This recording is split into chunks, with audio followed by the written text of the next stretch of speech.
हाँ दोस्तों, नमस्कार, जय भीम, जोहार।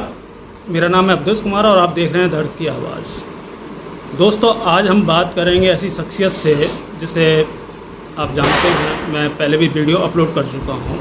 और आज का स्पेशल असाइनमेंट इसलिए भी कर रहे हैं कि आज हम गोपाल डैनवाल जी से उनके राजनीतिक सामाजिक ज़िंदगी के बारे में बात नहीं करेंगे।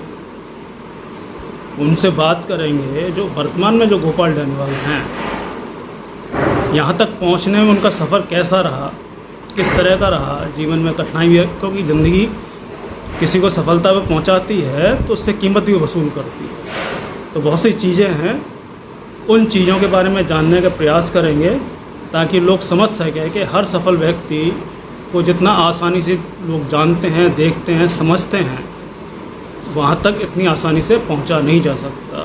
तो हम बात करेंगे गोपाल डैनवाल जी से। सर, बहुत बहुत स्वागत है आपका दर्द की आवाज़ में। सर, आज मैं कोई आपसे राजनीतिक चर्चा नहीं करूंगा, ना कोई सामाजिक चर्चा करूंगा। जो आप आज की डेट में हैं, वर्तमान में जो गोपाल डैनवाल हैं, यहाँ तक पहुँचने का आपका सफ़र कैसा रहा? देखिए, जिंदगी में बहुत उतार और चढ़ाव आते हैं। देश और प्रदेश के हालातों को देखते हुए, क्योंकि राजनीति में या समाज की सेवा करने के लिए बहुत बड़ा त्याग, तपस्या करनी पड़ती है। जब मैं पढ़ाई के दौरान या बचपन के दौरान अन्याय अत्याचारों के खिलाफ होते देखा तो मुझे इससे रहा नहीं गया।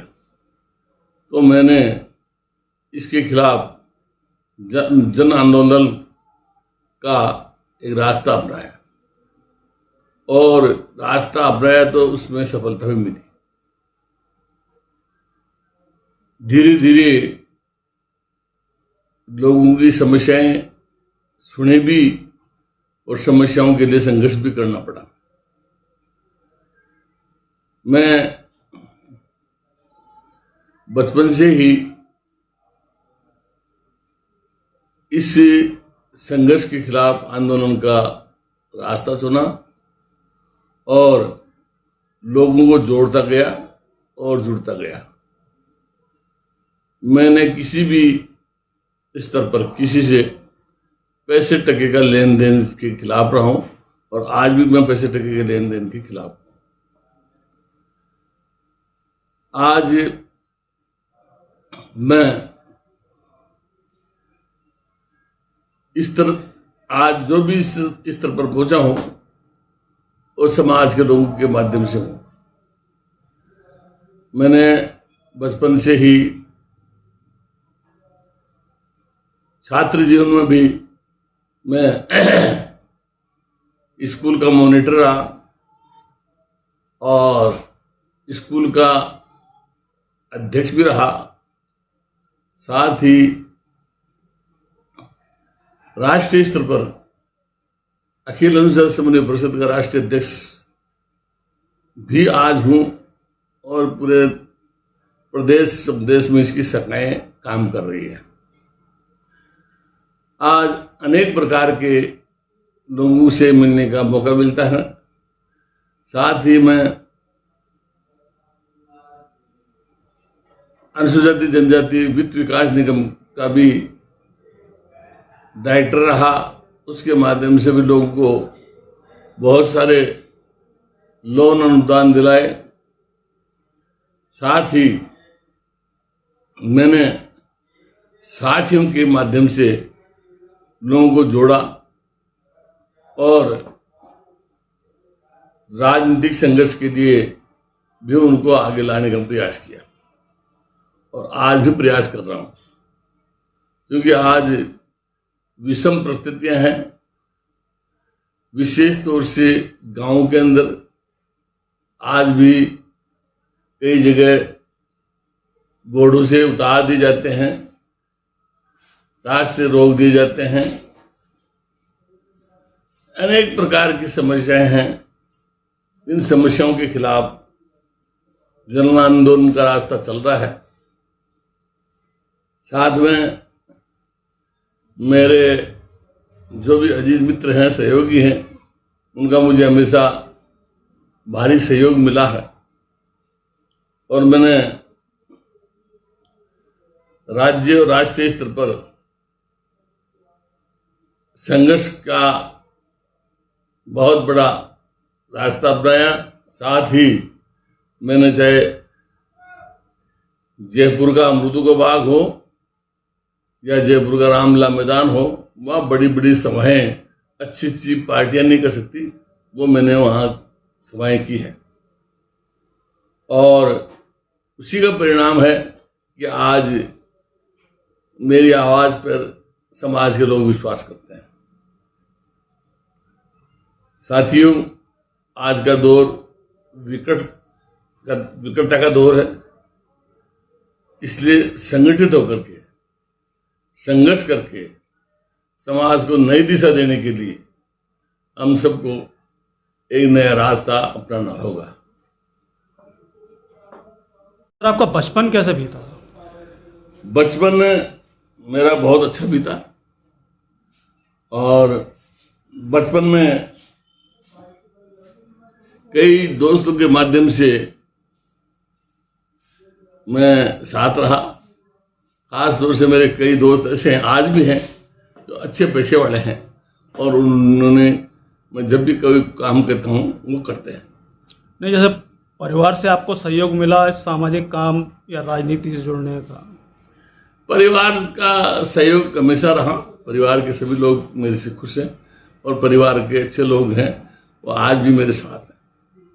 सबसे बड़ी बात होती है कि सब राजनीति में या सामाजिक कार्यों के अंदर समय बहुत देना पड़ता है, तो वो जो सहयोग जो होता है परिवार का, वो बहुत बड़ा होता है। तो आपको जो सहयोग मिला है उसमें परिवार की क्या भूमिका रही है? नहीं, परिवार की बहुत अच्छी भूमिका है और परिवार का सहयोग भी मिला है, मित्रों का सहयोग मिला है, साथियों का सहयोग मिला है और सहयोग की बदौलत ही आज यहाँ हूँ। सर, एक चीज़ आपकी ज़िंदगी में निश्चित तौर पर कहीं ना कहीं ऐसा कोई विकट समय या बुरा समय आया होगा। एक मिनट कर रहा हूँ मैं, चाय लिया जा, चाय लिया। आपके ज़िंदगी में ऐसा कोई ना कोई विकट या बुरा समय आया होगा जहां आपको लगा होगा कि मैं कुछ ज़्यादा ही परेशान हो गया। तो ऐसा कोई समय आया था जहाँ से लगा हो कि नहीं साहब, इस संघर्ष के रास्ते को ऐसा कोई समय नहीं आया। और चूंकि कठिन समय और जब आता है, जब कोई लेन देन करता हो, गड़बड़ी करता हो, तब बढ़ना लेन देन करते नहीं है, गड़बड़ी करते नहीं है। वापस मेरा हाथ यूं नहीं रहा, यूं रहा, और यूं की बदौलत ही आज हूँ। क्योंकि आपके बारे में कहा जाता है कि आप डाउन टू अर्थ रहे हो, हमेशा ज़मीन से जुड़े रहे हो।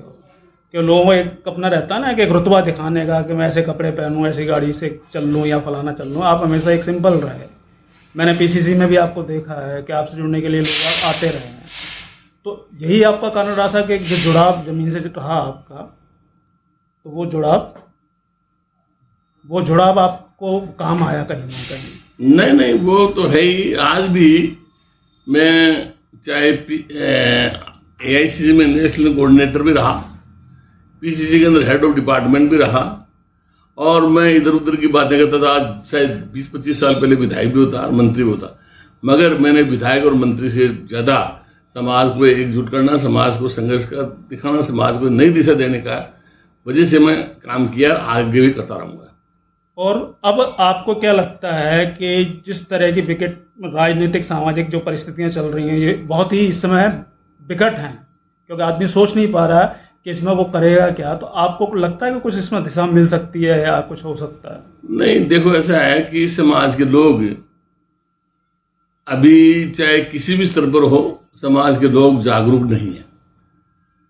देखिए, आज शायद 1% आरक्षण के लिए गुजरों ने लाशें बिछा दी, और यहाँ अनुसूचित जाति का वैधानिक आरक्षण 16% में से 11% आरक्षण उदयपुर संभाग में खत्म किया जा चुका है। कोई बोलने को तैयार नहीं है। कोटा संभाग में जो है 8% जाति का आरक्षण समाप्त कर दिया गया है, कोई बोलने को तैयार नहीं है। मैं ये कह रहा हूँ कि अगर उदयपुर में 76% ट्राइबल है तो उनको 76% दो ना, और हम अनुसूचित जाति के सीकर, चूरू, झुंझुनू, नागौर, जैसलमेर, बाड़मेर, हनुमानगढ़, इन जिलों के अंदर 35% अनुसूचित जाति की जनसंख्या है, तो वहाँ पर आप उनको 35% आरक्षण क्यों नहीं? परंतु इन जागरूक कर रहे हैं। आज की स्थिति परिस्थितियाँ में राजनीतिक लोग हैं वो कोई सहयोग नहीं दे रहे हैं। पार्टियों के लोग बिल्कुल पार्टियों गुलाम बनकर बने हुए हैं। ऐसी स्थिति में समाज को संघर्ष करके और एक नई दिशा देने के लिए काम कर रहे हैं। ठीक सर, बहुत बहुत धन्यवाद। जय भीम, जय भीम।